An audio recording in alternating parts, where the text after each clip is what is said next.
Right, so we have pretty much everyone in. So I will introduce myself first. I'm the president of APICS chapter at Hofstra University, and our speaker. So our event today is after the dust settles: fundamentals changes for supply chain in a post-COVID 2019 world. Our speaker for today is Gary Smith. And I'm gonna I'm gonna go over to the brief overview of Gary's bio. So Gary Smith described himself as a second-generation supply chain professional.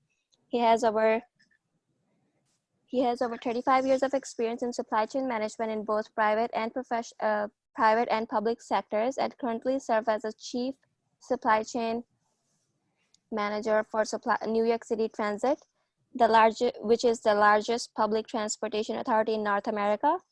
Gary holds the following fellow level certification. He is certified in production and inventory management.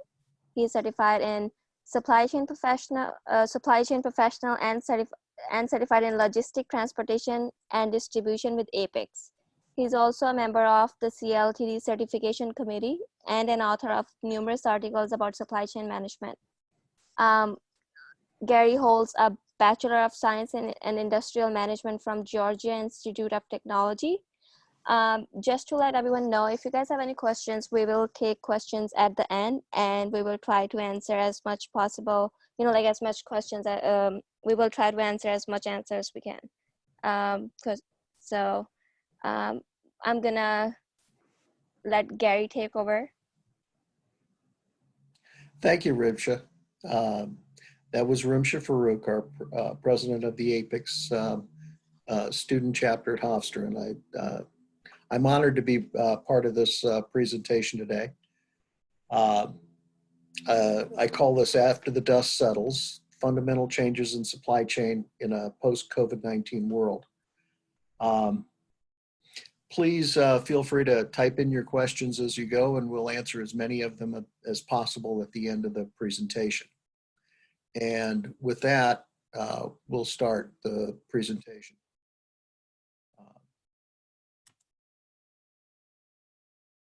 If I can move this thing.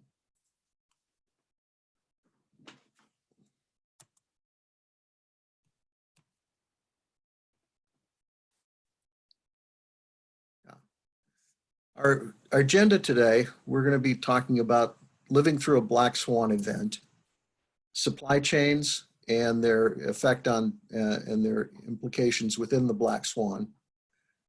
And then I'll talk about 8 recommendations for post-COVID-19 supply chains. And finally, we'll end up with some additional observations, supply chains after the dust settles. So Rimsha's already introduced me. And so we'll skip this slide.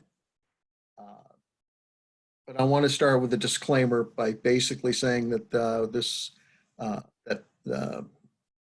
webinar was prepared by me acting in my personal capacity.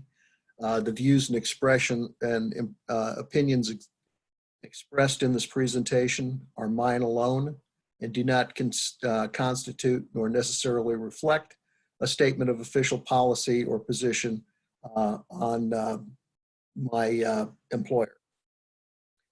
So with that, let's talk about black swan events. The question is, what is a black swan? Other than a book that was written several years back, and I'll have that information at the end of the presentation. But the story behind it, the reason it's called, situations such as COVID-19, earthquakes, sudden changes, the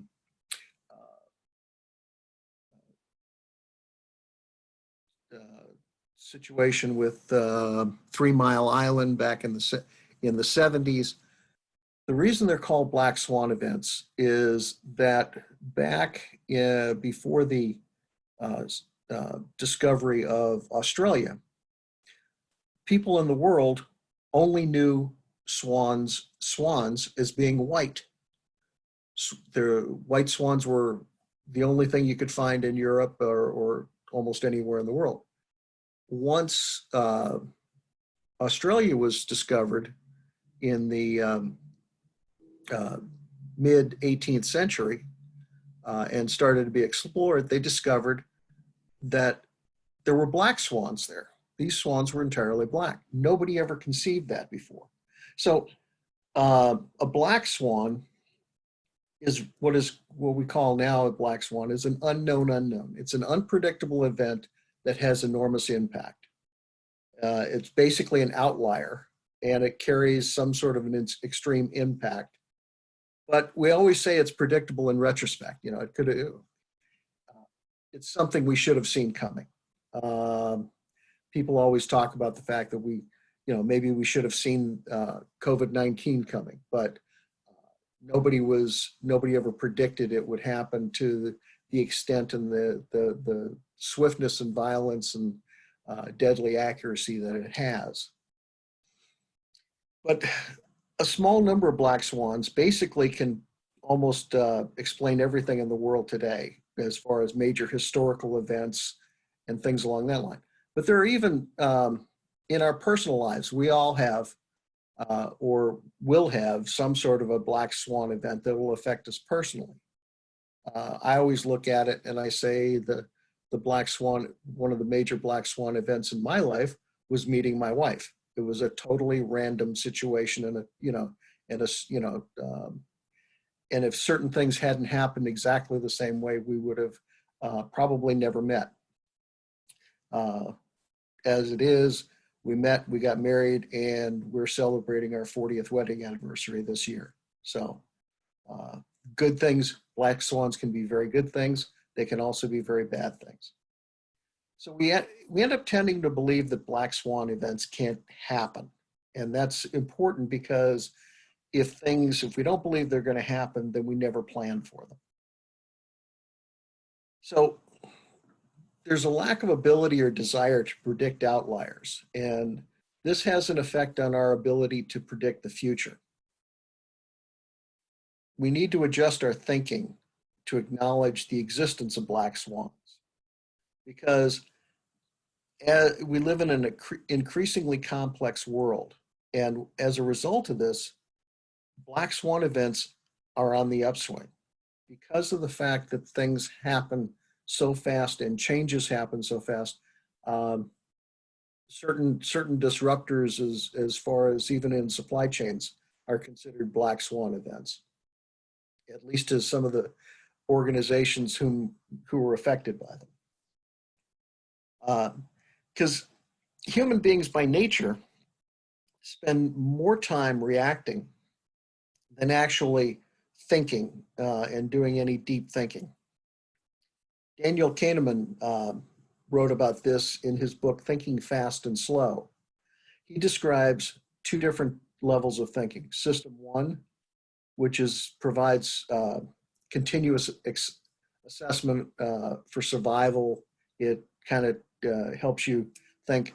You think of the color blue. Everybody has the color blue in their head.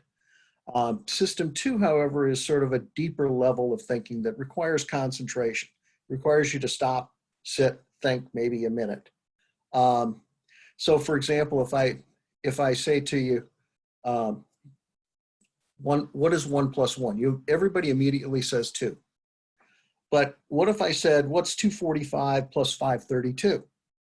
That way I'll bet you most of you will have to sit down and write that down and then add it. Very few people can add it in their head, and even fewer can come up with it as quickly as you can do 1 + 1. But, for those of you who care, 245 + 532 is 777, but it requires a deeper level of thinking. So that's sort of the difference between a system one and a system two thinking. Black swans require system two thinking. It requires people to sit down and try to ponder the unknown unknowns. So let's switch gears slightly, a bit slightly, and talk about supply chain. There's a model. I don't know if you're familiar with this, but if you're not familiar with it, you, as students, for example, you will see this and probably see it very often during your career as a supply chain. This is called the supply chain maturity model. Some of them have 5 steps. I prefer the 4-step model. But what it tells you is it shows the levels of maturity of a supply chain. And so you're looking at it and you say it moves from reacting, level 2 is anticipating, and then moves over into the more mature stages of collaborating and orchestrating. The idea here is that theoretically over time you can mature. The thing is that in many cases, and in most cases, supply chains don't follow this. You have to plan for it. You have to make it happen. For example, looking at reacting level 1, how many people think that most, or that very few companies are at level 1? If you thought that that's not that very few companies, or just very new companies, were at level 1, you'd be wrong. 50% of all companies are still at the reacting phase of their supply chain maturity.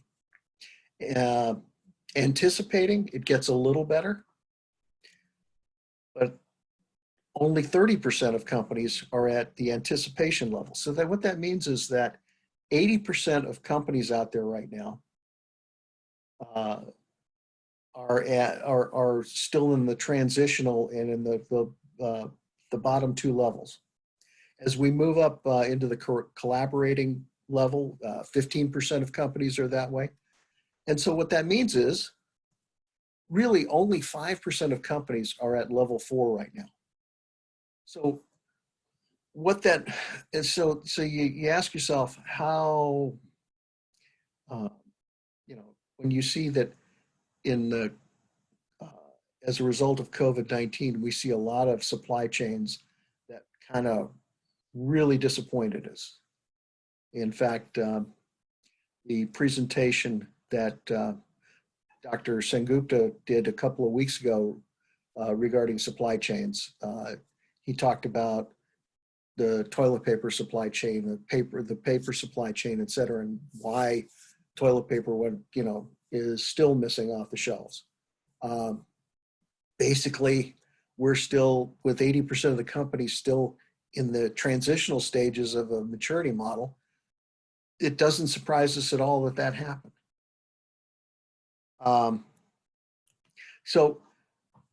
The supply chain maturity model transitions organizations from a reactive to a proactive decision-making process, from a transactional to a collaborative relationship, relationships between functional areas of the company, as well as between parties in the supply chain. And it also helps organizations move from siloed to more integrated operations. So, and what we've discovered is that COVID-19 has shown us that many organizations' supply chains are flawed, and that our supply chains must become more mature in order to meet and adapt to changes and sudden changes in the supply chain, such as we've seen. So what happens is supply chains must become more resilient and agile in order to adapt to any change, challenge, change, opportunity, or threat in the supply chain. And what I put together here in and arranged from broad to more specific are 8 recommendations to do that. The first is to create a vision and culture of true end-to-end visibility. The second is to leverage technology that's compatible with the vision and culture of the organization. Then implement a continuous improvement program within the organization. Emphasize planning over forecasting. Segment supplier and customer bases. Develop a supply chain risk analysis plan for the organization. Transition from purchasing to procurement. And finally, implement sales and operations planning system within the organization. And what I'm going to do is I'm going to spend the next section really talking about a little more in detail each of these 8 steps. So to create a vision and culture of true end-to-end visibility, first got to ask ourselves, what is a vision? Well, a vision is a statement of aspiration, what we want our company to be. It's written as, this is what we desire. This is the desired state. And also try to be short, clear, and to the point so that people can, in a very quick time frame, very quickly be able to say, I get it. You know, you look at Apple.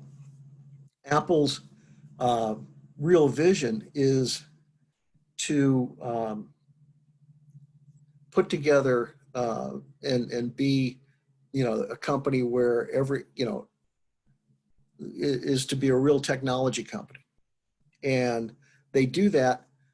Basically, Steve Jobs loved the fact that basically all of Apple's products could fit on a tabletop. And but yet he was able to change the world with a lot of his products. So, and the other part of this is, what is culture? Culture is the sum of an organization's beliefs, behaviors tempered by the customs, morals, and goals of the group. Or as we like to talk about, and one professor I know has said, it's how people react when the boss isn't around. Cultures are developed through tradition and through change. And so you want to be able to develop a culture that of true end-to-end visibility. And so what is that? End-to-end visibility is the ability to track material from the time it is ordered to when it is consumed, used, sold, and delivered to the customer or other end user. And you should be able to track something at any point in the supply chain. You should be able to do it by item, serial number, lot number, date code, or, et cetera. And again, going back to Dr. Sengupta's presentation a couple of weeks ago, one of the things that they talked about in the paper supply chain is its lack of visibility. One of the requirements for visibility is to be able to leverage automatic identification, things like barcodes and RF tags. Nowadays, barcodes are ubiquitous. They're on everything. However, quite honestly, only about 50% of companies out there really use them. And that's, it's something that still blows my mind. Grocery stores, I remember seeing when I was in high school and I worked in a grocery store back in the 70s. That's when we first started seeing UPC labels on groceries. And the thing was, we had them on items before we even knew how to use them. We had an idea how to use them, but I mean, before we had the equipment to be able to use them. Now they're ubiquitous. Also, you need transparency, and not in just you need the visibility, but you need transparency in the operations and processes. You need to be able to, people need to know and to be able to understand that operations need to be transparent in organizations. Processes need to be known. They need to be shared. You can't hide, and you can't possess information anymore and not share it. That's going away. We need to be able to share databases in organizations and between organizations. And also we need to share, key production indicators, KPIs. We need to be able to understand what KPIs mean, how they're calculated, and so that that information is shared throughout the organization. This requires changes in the culture. Cultures need to be inclusive and participative. In other words, they can't be the product of one person or a small group of people. They have to be, it has to be, everybody needs to be part of the culture. Needs to embrace change and a free exchange of ideas. Free and open communication in all directions, up, down, and across.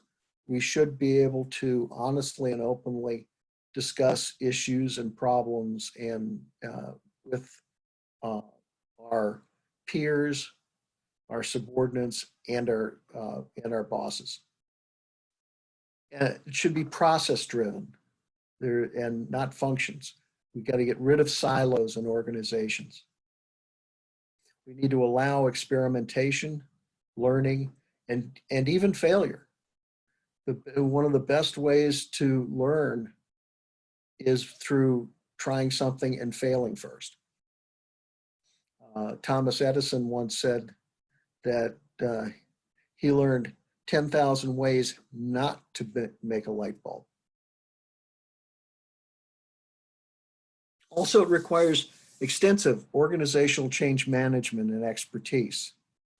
We need to learn and communicate early and often through extensive discussions with unions, hourly employees, and management. People at all levels need to be able to talk to and trust each other, because we need to develop trust at all levels. Change must be viewed as an opportunity and not a threat. That's one thing that's very important, is that when people talk about innovation in an organization, management usually looks at innovation and says, great idea. Hourly staff, when they hear the word innovation, they think of job cuts. That's a problem. That's something we need to get over and we need to work through, and that's where organizational change management comes in handy. Next, we need to leverage technology. And in this diagram here, I've just outlined that an integrated supply chain, we need to have integrated supply chain execution with artificial intelligence. And as part of that, generally, and we'll talk about these specifically, we need planning and forecasting systems, inventory management systems, procurement systems, warehouse management systems, transportation management, and routing and scheduling. Typically, these are the things that you would be looking at in an integrated supply chain execution. We need to include technology that's consistent with the vision, strategy, and culture. You need to make sure that what you're going to build is congruent with your culture. You need to combine commercial off-the-shelf software systems into an integrated supply chain management system. This commercial off-the-shelf systems where you try to minimize customization, and now I know there's a lot more interest in software as a service and cloud services. We want to make sure that the backup systems that we don't necessarily own the computers. Those are handled by a third party. We need to incorporate artificial intelligence in the decision-making process, and transparency driven by dashboards and KPIs that are accessible to all. And software should be viewed as an investment rather than an expense. Too many financial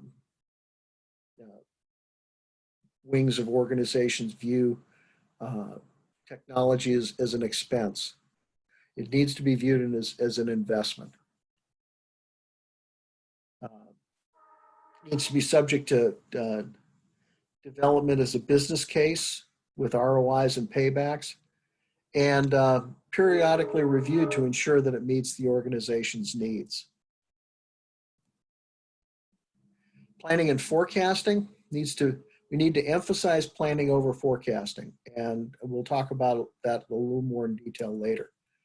Planning is really the process of selecting strategies to achieve a goal based on assumptions for the future, including forecasts and objective and subjective information.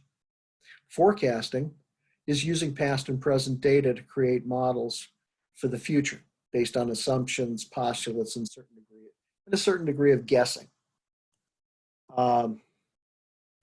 Inventory management systems. They're needed to track inventory levels of raw material, work in process, finished goods, MRO inventory levels, and to track inventory accuracy through cycle counts, among other things. Picking and put away and directed picking, etc. Need to leverage technology. Your procurement systems need to be updated and automated. They need to allow for supplier segmentation. We need to be able to cut purchase orders and blanket orders and allow for bid analysis so that we can really be able to compare one vendor versus another. Warehouse management systems, controlling operations, ASNs, receiving, put away, picking, etc. Directing picking and put away. Labor systems are usually are either included or bolt on. Help to manage staffing and budgeting. Excuse me. Transportation management systems manage inbound transportation and outbound transportation, help determine what should go parcel, LTL, or truckload. And it also helps you audit inbound and outbound freight bills. Routing and scheduling optimizes the routing planning, tracks assets via GPS, plans delivery schedules, and helps report such things as early and late deliveries. Another thing to include in here, I believe it's the third thing, is a continuous improvement program. Improvements on products, services, and processes with incremental and breakthrough improvements. We need to focus on fundamentals of reducing cost and cycle time while improving processes. We need to provide company-wide training at all levels. And this is, CI programs are very helpful in helping develop employees and helping them look at improvements as a way to basically make their jobs easier, and utilize the tools of lean management and Six Sigma in order to do that.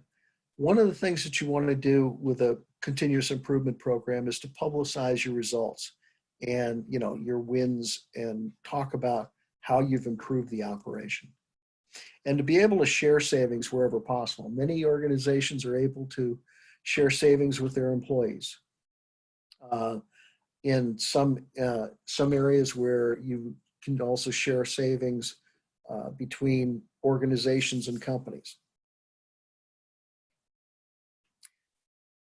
We need also to emphasize planning over forecasting. Planning is the process of selecting strategies to achieve goals. We've talked about this. It explains a course of action and the strategic thinking behind it. It identifies responsible parties, timing, and expected results. So a plan is something that is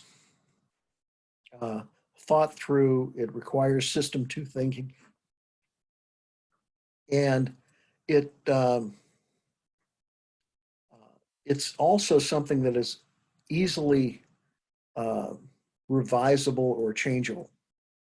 Forecasting, again, uses past and present data to create a model based on assumptions and postulates. Basically, it's an educated guess.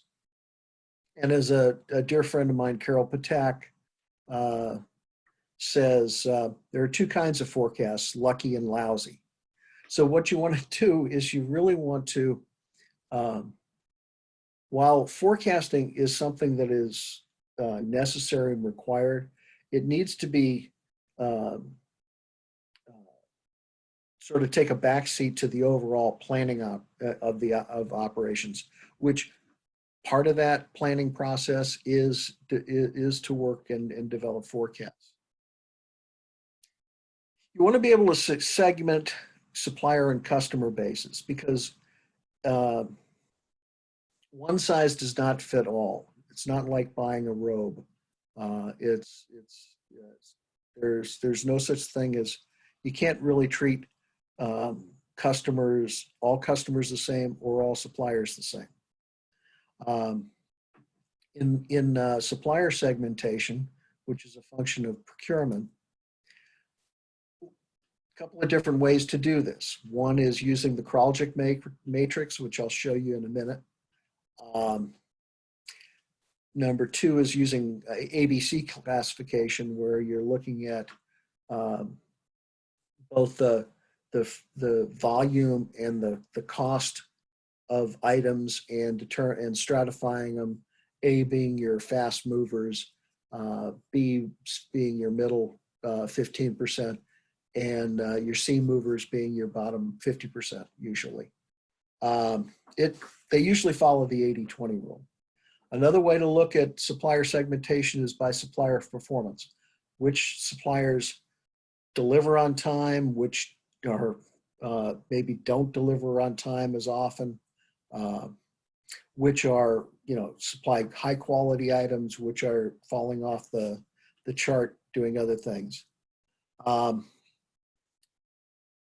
Supplier segmentation, customer segmentation is more of a function of sales.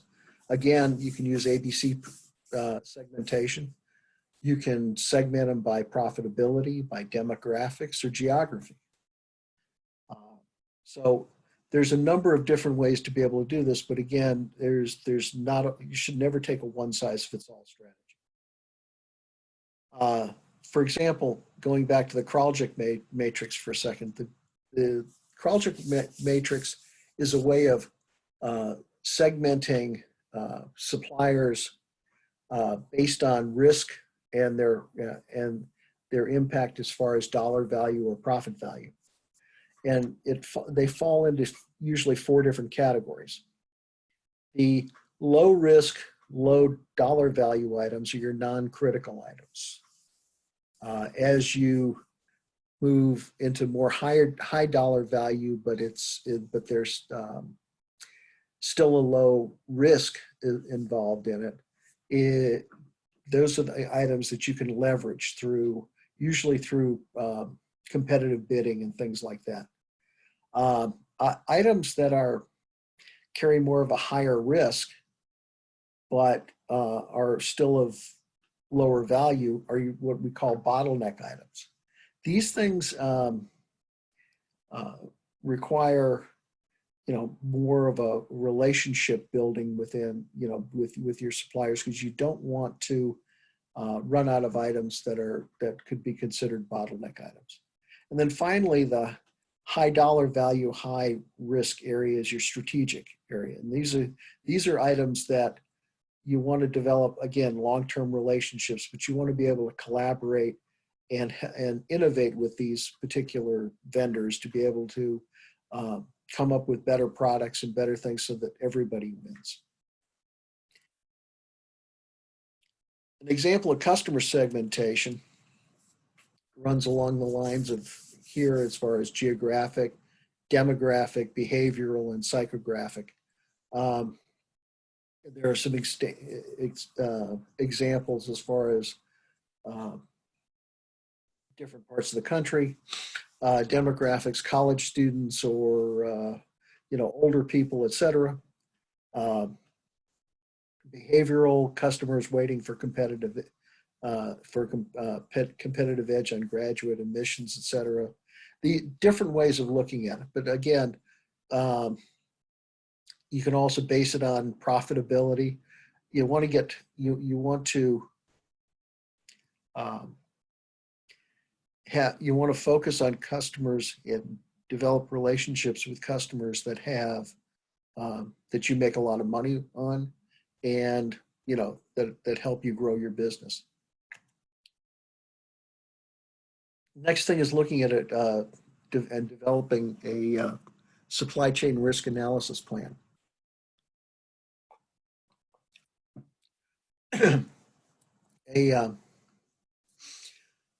In order to do this, and this helps you determine what things in your company, and whether it's suppliers, whether it's customers, whether it's products, anything along that line, whether it's buying a new piece of machinery, what are the risks associated with it? And to do that, first of all, you need to develop a supply chain risk analysis team, usually a team of people made up of different functions within the company, whether it's financial, operations, supply chain, transportation, etc.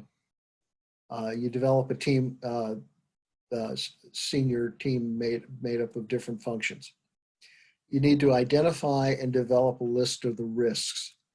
And not only the major risks, but also you want to look at what are some of the things that lead up to those risks. For example, if you're working with a supplier and you're worried about, one of the risks of working with suppliers is what is the chance that they'll go bankrupt?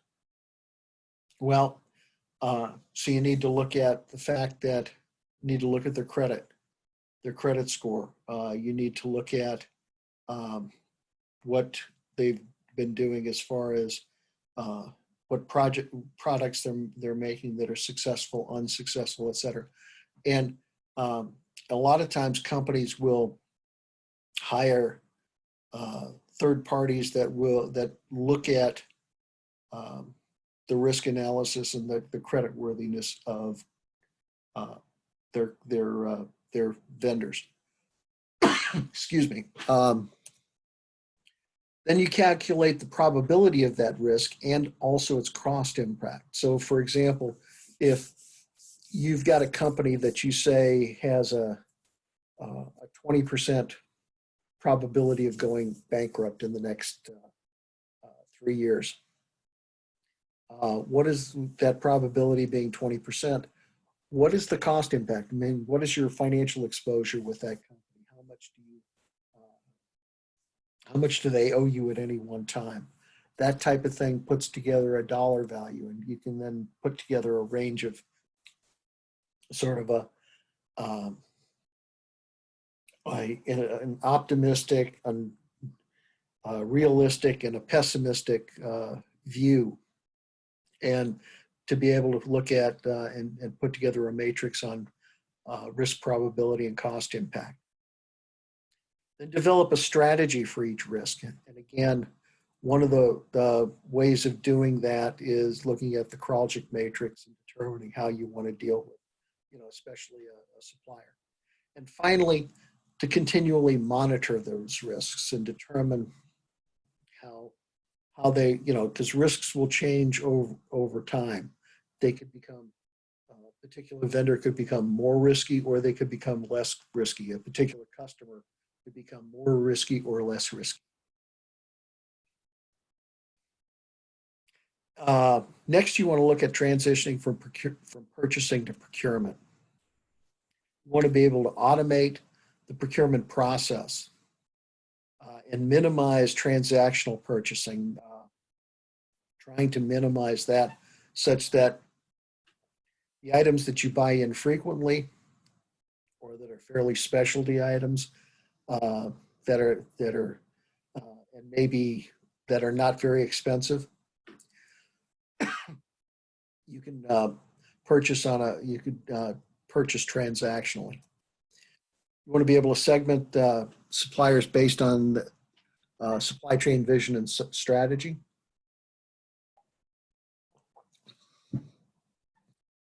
Again, using the Kraljic Matrix, geography, or supplier performance. You want to be able to develop relationships with critical suppliers. This is something that companies are beginning to do and do more and more of, but they don't do enough of it. One of the things that we talk about here is developing a relationship with critical suppliers so that you can do things like collaborative forecasting and replenishment, which is very hard to do, but it requires a high degree of trust.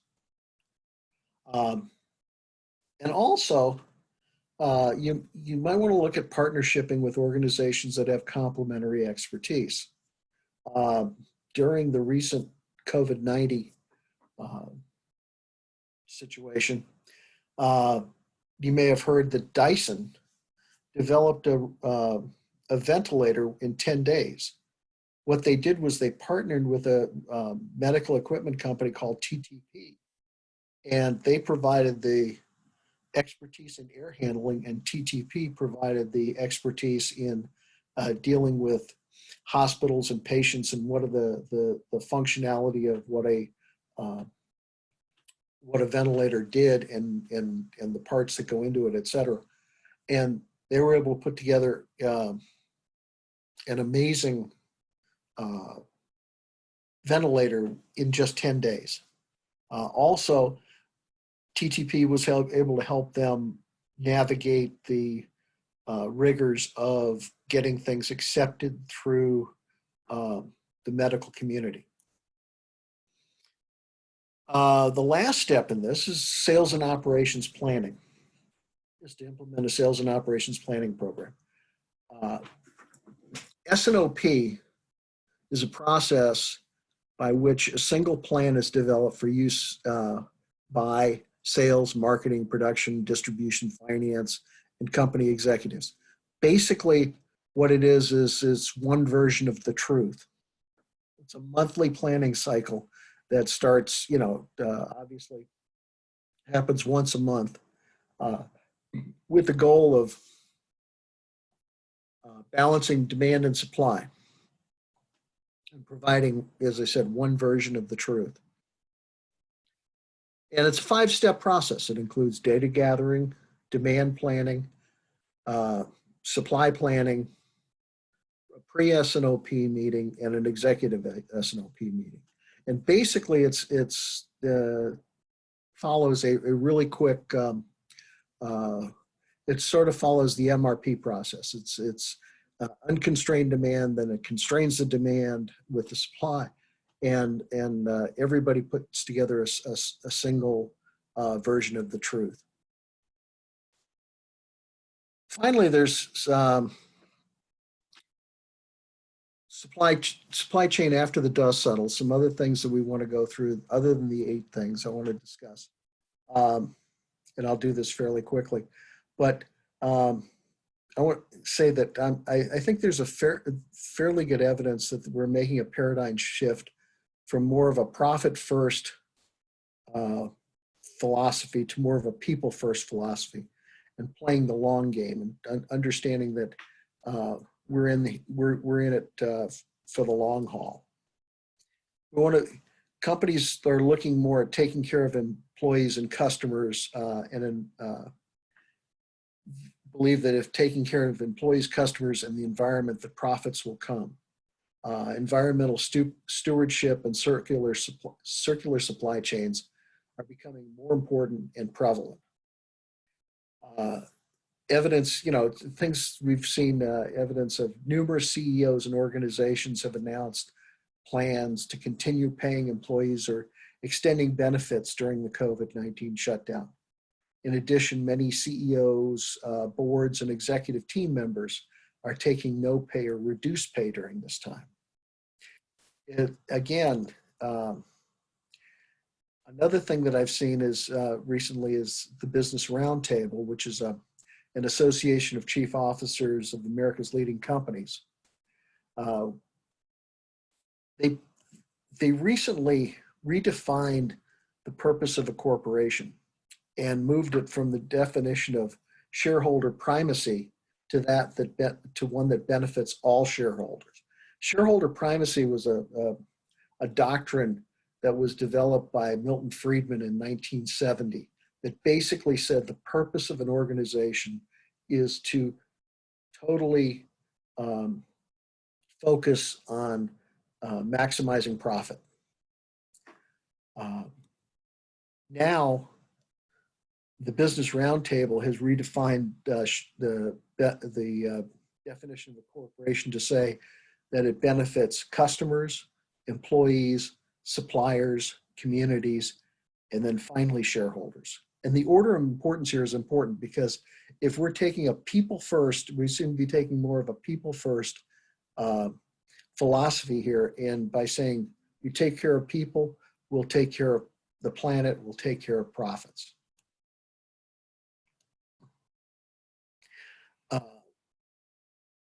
This is resulting in major changes in the supply chain. And I think that by implementing all these recommendations, we'll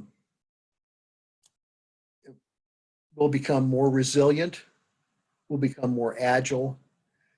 And I think and I believe that resiliency plus agility equal adaptability. And meaning that to adapt is to be able to adjust to new conditions and environments or modified for a new purpose. So by being able to be resilient, which is the ability to withstand or recover from difficult conditions, to be able to take a shock, and then to be able to be agile and to be able to pivot in a different direction, your company and your supply chain can become adaptable to any new situation. Other changes, I think that in the light of what's happening right now, that eventually governments are going to provide incentives, subsidies, or even mandates to ensure supplies of certain items, like looking at medical devices and PPE. We've had a situation where majority of these items were made in China. And that's where COVID-19 started. So immediately there was a problem there. I think that organizations are going to start shortening supply lines. They've already started doing this. This is where we will start seeing a lot more items becoming nearshored or reshored into the United States. And I think companies are going to revise investment models to include additional expansion capacity in companies. However, I think there's always going to be a gap between the virtual and the physical worlds.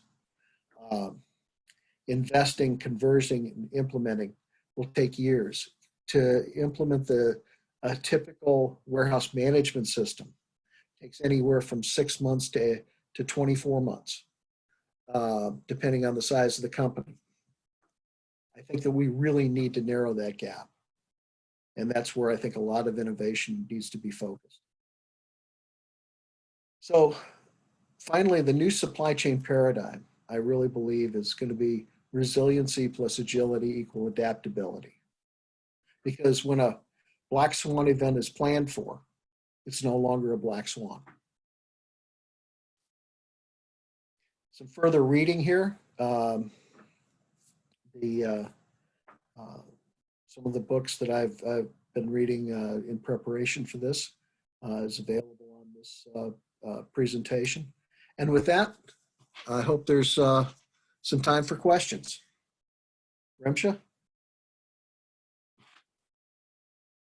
Hey, yes. So far I didn't see.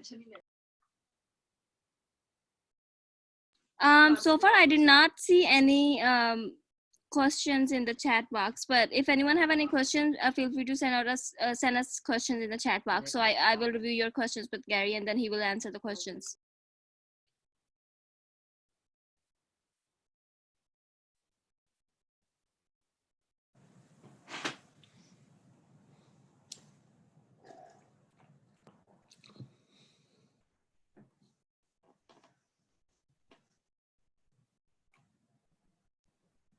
So we have a question from Dr. Singh Gupta. How does this affect how MT operations will be post COVID-19?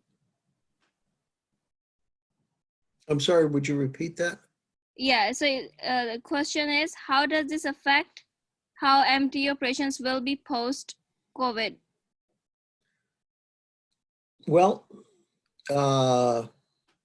as things happen, I think that we're really rethinking a lot of our processes.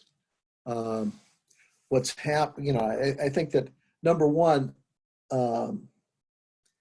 the operations will always be open. Our process has always been keeping subways, buses running, trains running, et cetera. It's not going to affect that. I mean, we put together a process where we're employees that are considered essential, which are, operations people is from, that run the trains, that run the buses, that run the subways, have to come to work. Those that repair them also have to come to work. That's not going to change. We're probably going to be a little more prepared for people that are going to be working from home. A number of us have been working from home, myself included. I actually took the Friday and the Monday off on that weekend where they decided to close the offices. Fortunately, I brought my computer home, so I was able to, work from home with no problem. But we're probably going to be rethinking some of that, and maybe even rethinking some capacity issues. And do we need to keep everybody working that we've been keeping working now, or can we rotate them? So there's going to be a number of things that are going to be looked at and reviewed in the future, I'm sure. Okay, thanks. We have another question someone is asking, would you say there is any benefit to going against the modern practice of removing middlemen throughout the supply chain, whether that be the wholesaler or whoever?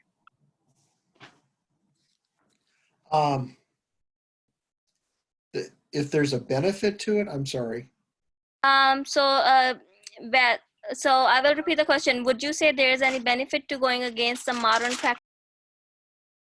Okay, it's going of removing the middleman throughout the supply chain, whether that would be the wholesaler or whoever? I think what's going to happen there is, there has been a tremendous amount of work towards eliminating, eliminating the middleman. I think, though, that in some cases and in some industries, that where wholesalers and distributors are there now, that if they can really show value in the supply chain, and this is where sort of the value proposition comes into play. If you can show the value of what you bring to the table, you can provide yourself, you've got a viable service in doing that. And I think that a lot of that is going to be in leveraging technology and continuing to look at the fact that what you do is different from, if you weren't there, who is going to do this process? So I think that there's going to be some changes along that line. Some industries are going to, get totally. You're going to see wholesalers go away, but in some industries, I think you're going to see them hang on because they do provide a valuable service.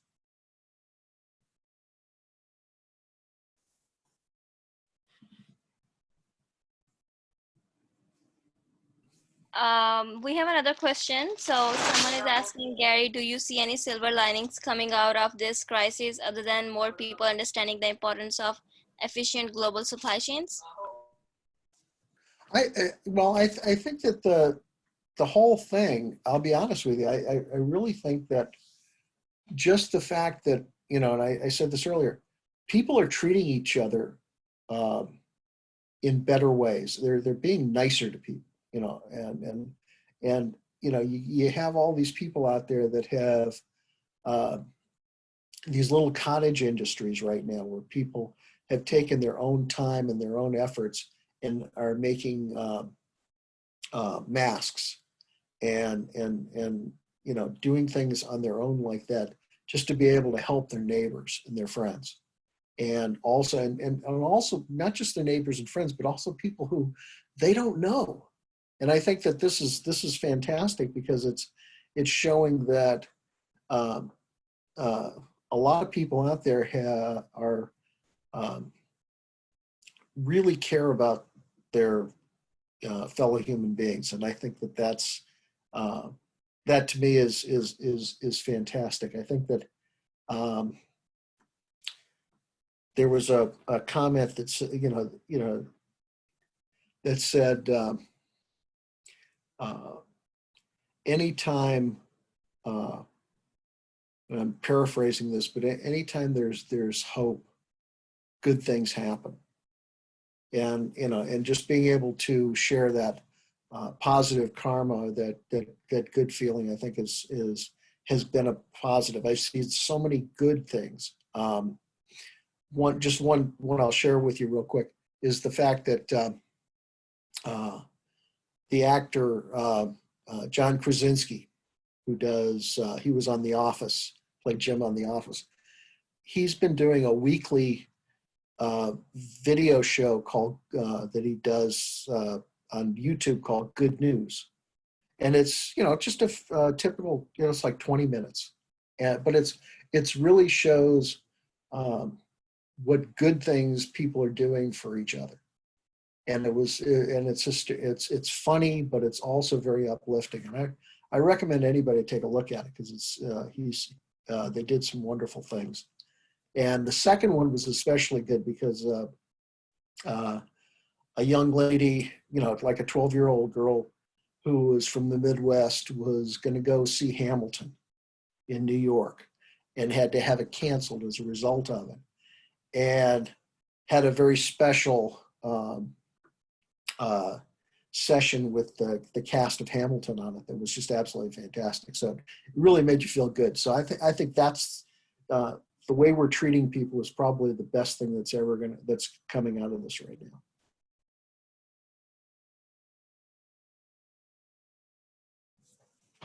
We have another question. So when talking about automation systems, where do you see it in the next 5 years, and who's in the lead of the automation system? Well, I don't know who's in the lead. I think that at least as far as companies that are leveraging automation, Amazon is probably at the top. It's the first thing that comes to my mind. But I think you're going to see more and more companies leveraging artificial intelligence and company and systems that are going to be learning and making things better as you go. So, but it's a little bit out of my bailiwick, but I think that as far as, certain companies leveraging technology, definitely Amazon. But I think that a lot of companies are also going to be using and leveraging transportation management systems, et cetera, to update and improve their automation of transportation costs and things like that. I got a feeling we're out of time. It's like 7:02 right now, according to my clock. But I also see a couple of people raising up their hands. I mean, if you guys have any questions, feel free to unmute yourself and ask question, I guess.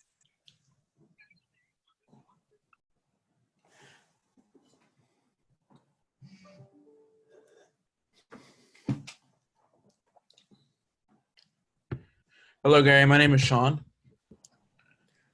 hey, Sean. So, I have a question.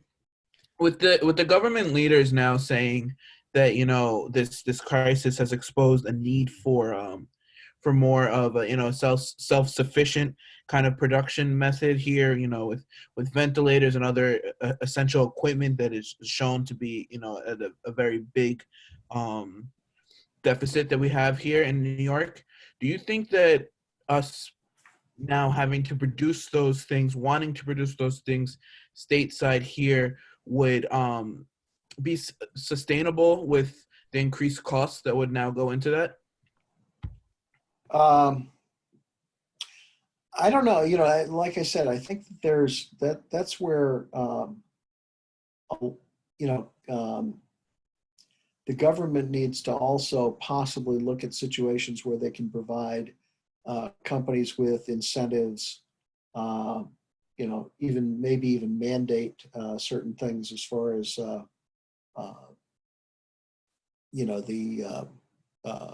that certain things are going to have to be purchased from companies in the United States, like the Buy America plan and things like that, that we've had in the past. But also where, for example, in the energy, our renewable energy programs have been subsidized for years. Hell, they even subsidize the oil industry, and not a lot of people agree with that. But the thing is that there's going to have to be some of that. If companies are going to be encouraged, in order to encourage people to make stuff that might be more that could be more cheaply purchased from overseas, if it's going to be something that is going to be a required thing, I think that there's going to have to be some government mandates or subsidies or some sort of incentives along that line. Does that answer your question? Yes, thank you. Okay. I'm just reading up. I think someone is asking, since we are all working remotely so far, if I can share our Long Island chapter's email list to them, or is there any group gathering for all the members in Long Island chapter? I don't know if Sudhir want to answer this question, or if anyone from the board of APICS chapter want to answer this question.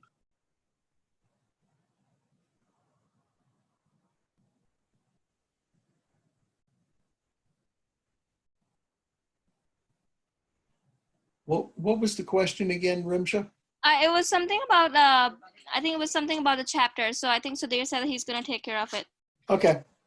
I'll let Sudhir take care of that since he's in charge of the chapter. So,